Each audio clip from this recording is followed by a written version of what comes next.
Olá, eu sou Renata Fontani, especialista em pele, e hoje a gente vai conversar sobre outros procedimentos que podem ser feitos com a toxina botulínica. Você sabia que ela não serve só para estética? Hoje nós vamos conversar com o Dr. Ricardo Moreira, dermatologista e especialista em medicina estética. Então, Dr. Ricardo, me conta o que mais a toxina botulínica pode fazer pela gente, pelo paciente? Renata, o principal uso da toxina botulínica, ele ainda é estético. Mas a toxina botulínica, além dela fazer a paralisação da movimentação da musculatura, ela tem outros efeitos no organismo que podem ser utilizados para outras funções. Do ponto de vista de parar a musculatura, o que a gente mais faz toxina botulínica no consultório, que não é estético, é para pacientes com bruxismo. Os pacientes que têm bruxismo são aqueles pacientes que têm uma tensão muito grande e uma força muito grande na musculatura do rosto, e eles mordem com muita força e às vezes à noite esse morder com muita força faz pressão sobre os dentes, pode fazer barulho, pode levar a um desgaste do dente e pode levar até a uma quebra da dentição. É muito comum esses pacientes serem tratados com os dentistas, com os odontólogos, né? Claro, eles vão fazer acompanhamento lá. Mas além do tratamento com o dentista, que muitas vezes é feito com placas ou com outros procedimentos dentários também para ajudar a não ter essa pressão toda, uma alternativa que existe é exatamente o uso da toxina botulínica para relaxar um pouco a musculatura do masseter, que é esse músculo que morde com força que a gente tem, e dessa forma você prevenir as lesões dentárias, prevenir esse desgaste do dente, prevenir essa tensão que acontece nos pacientes que têm bruxismo. E Ricardo, o paciente que vem com bruxismo e também trata a parte estética com botox, ele deve fazer esse procedimento no mesmo dia ou ele intercala, faz em momentos diferentes? Tem problema, não tem problema? Sim, idealmente, Renata, deveria ser feito no mesmo momento, sabe? A toxina botulínica, o que acontece? A gente sempre dá preferência para fazer a maior quantidade possível numa aplicação única e não em fazer doses muito picadinhas. Porque quando você faz doses muito picadas, você aumenta a chance de, com o tempo, o organismo criar anticorpos contra a toxina, o que daria uma certa tolerância contra ela.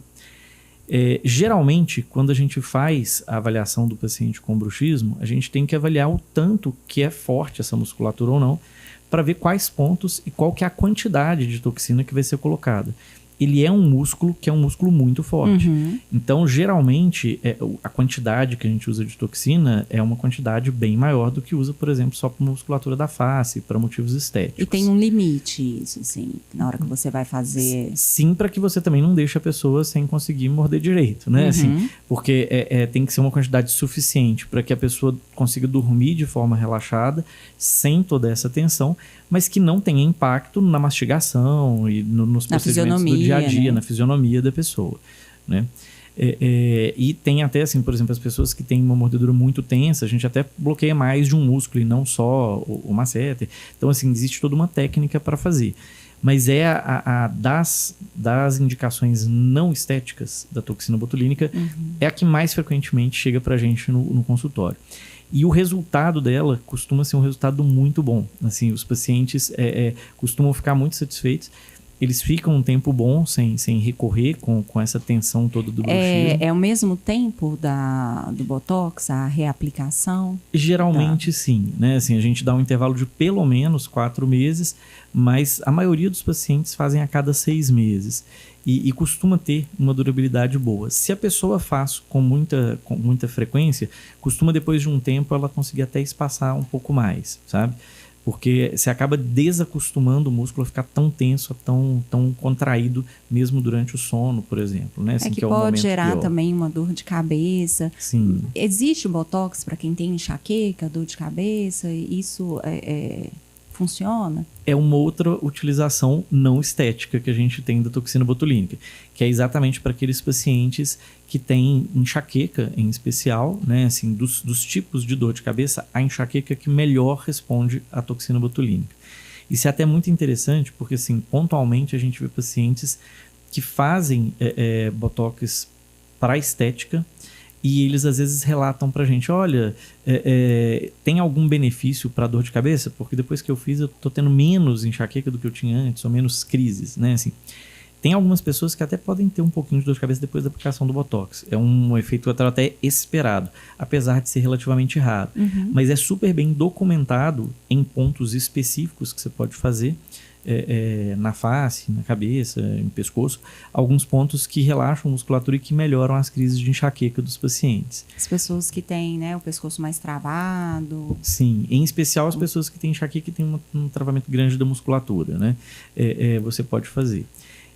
Existem outras indicações, assim, o bruxismo e a enxaqueca são queixas muito frequentes e muito recorrentes, inclusive nos nossos consultórios da dermatologia e da estética, né? Assim, existem outras aplicações que aí geralmente quem faz é o pessoal da própria neurologia, que são para esses espasmos musculares mais grandiosos, né? Assim, quando é grupo muscular grande, uma pessoa que teve, por exemplo, um AVC ou alguma doença neurológica que tem algum espasmo, alguma contratura fixa, às vezes você pode fazer a toxina botulínica para melhora dessa contratura também. Às vezes um lado do rosto ficou muito diferente do outro, né? Sim.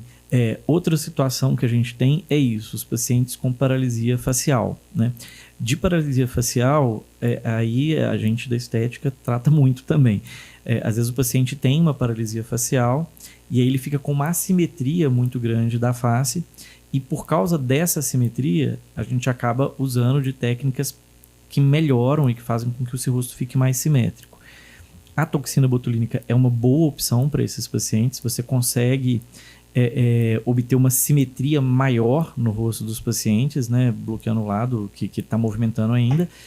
E às vezes a gente usa também preenchimentos nesses pacientes com paralisia facial, não com o objetivo só de volumizar, mas a gente usa preenchimentos que são feitos um pouco mais profundamente na face, que vão ser colocados abaixo de alguns músculos e pelo estiramento do músculo você vai ter um processo que a gente chama de miomodulação, de modulação muscular, que ele consegue melhorar o aspecto daquela musculatura, né?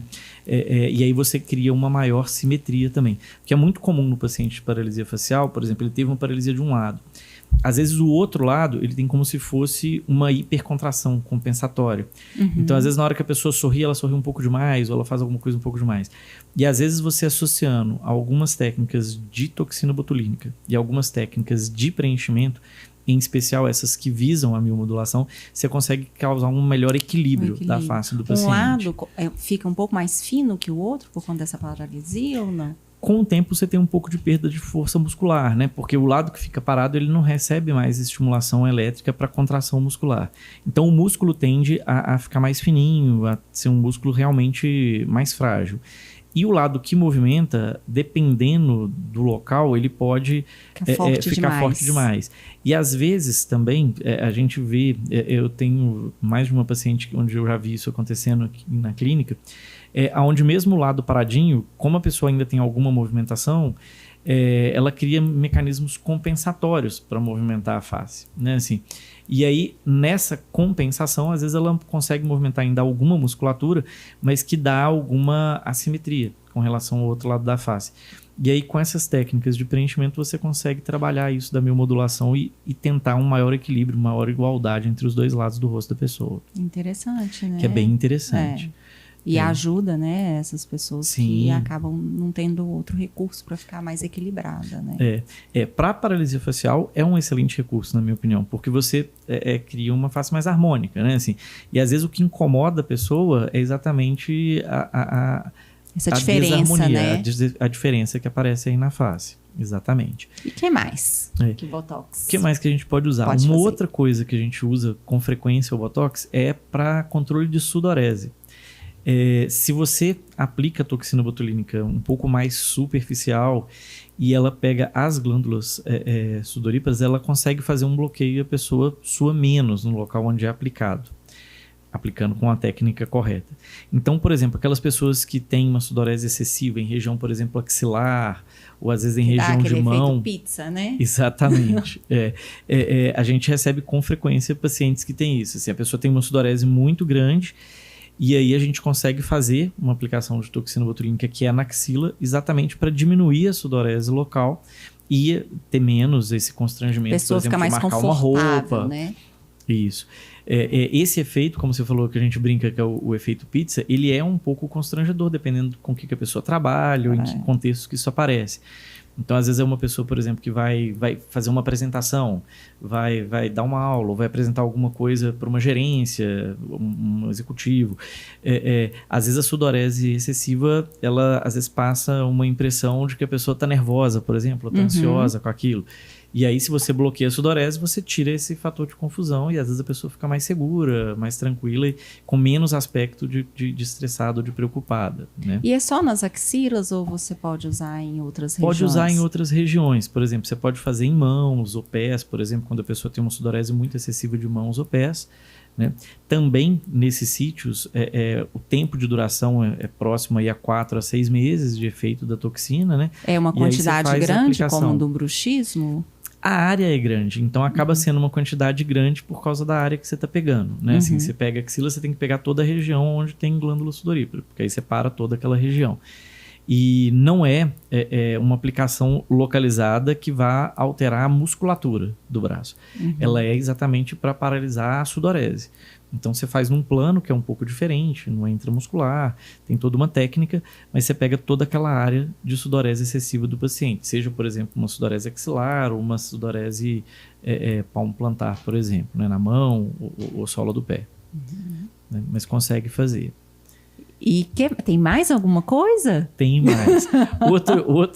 Outra utilização da toxina botulínica que a gente vê com frequência chegando é para paciente, às vezes, com dor de origem neuropática, né? Assim, então, por exemplo, pessoas que tiveram herpes zoster, que é o mais comum da gente ver, e que ficam com dor crônica naquela região do herpes zoster, às vezes a lesão do zoster já cicatrizou, já sarou e a pessoa continua com dor de forma contínua. Existem vários tratamentos para dor crônica desses pacientes. E essa dor do herpes zoster, que é uma dor de origem neural, é como se fosse uma inflamação na terminação nervosa que fica causando essa dor, existem vários medicamentos que podem ser usados, medicamentos por via oral. Existem algumas medicações tópicas que a gente pode passar, que podem auxiliar no controle da dor. E em alguns casos a gente pode usar até a toxina botulínica, porque a aplicação na região da dor, ela inibe um pouco também alguns tipos de condução nervosa e costuma ter melhora da dor nos pacientes também nesses casos. Que legal. São usos da toxina menos habituais, que as pessoas estão menos acostumadas.